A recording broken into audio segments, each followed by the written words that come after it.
வணக்கம் நண்பர்களே, நான் பூங்கோதை. முகநூலில் நேர்முகம் என்னும் நிகழ்ச்சியில் உங்களை மீண்டும் சந்திப்பதில் மிக மகிழ்ச்சி. இன்றைய நிகழ்ச்சியில் முகநூலில் வெளியிடப்பட்ட தகவல்கள் பற்றிய நண்பர்களின் கருத்துக்களை இத்துடன் தொடர்ந்து பகிர்ந்து கொள்ள விரும்புகின்றேன். பெய்ஜிங் தாசிங் பிரதேசத்தில் உள்ள 38வது தர்பூசணி விழா அண்மையில் நடைபெற்றது. இது குறித்து நாஜிமுத்து பஹலையூர் தெரிவிக்கையில், புதுமையான நிகழ்வுகளை அற்புதமாக அறிந்து கொண்டோம் என்று தெரிவித்திருந்தார். ஜியாங்சு மாநிலத்தில் உள்ள ஒரு பூங்காவில் நடைபெற்ற தாமரை பூக்காக சந்தை ஏராளமான மக்களை பார்வையிடவும் வாங்கவும் இருக்கின்றது. இது குறித்து பரவனூர் விடுபாளையம் SFM தெரிவிக்கையில், தாமரை மலர்கள் அழகானவை. தமிழகத்தின் கோயில்களில் பூஜைகளின் போது இதை பயன்படுத்தப்படுகின்றன என்று தெரிவித்திருந்தார். ஹெனான் மாநிலத்தில் உள்ள ஒரு காட்சி தளத்தில் மாநில நிலை அருவமான கலாச்சார பாரம்பரிய வாரிசுவான யாங்ஷாங்ஷாங் தயாரித்த களிமண் சிற்பங்கள் மக்களுக்கு எளிமைத்த கிராமப்புற கலாச்சாரத்தை எடுத்து காட்டுகின்றன. இது குறித்து நாஜிமுத்து பஹலையூர் தெரிவிக்கையில், மிகவும் புதுமையான வித்தியாசமான சிற்பங்களை பார்த்து மகிழ்ச்சி அடைந்தேன் என்று பதிவு செய்திருந்தார். 2026ஆம் ஆண்டின் உலக நகரும் செய்தி தொடர்பு மாநாடு அண்மையில் ஷாங்காய் மாநகரில் துவங்கியது.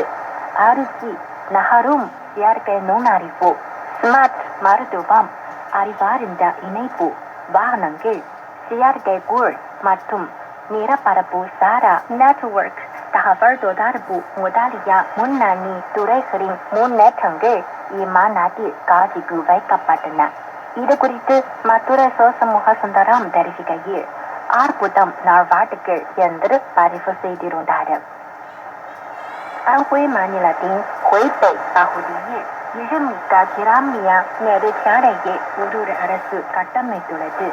இந்த நெடுஞ்சாலை கிராமவாசிகளின் பயணத்துக்கு வசதி அளிக்கும் அதே வேளையில் உள்ளூர் பண்பாட்டு மற்றும் சுற்றுலா துறைகளின் வளர்ச்சியை விரைவுபடுத்தியுள்ளது.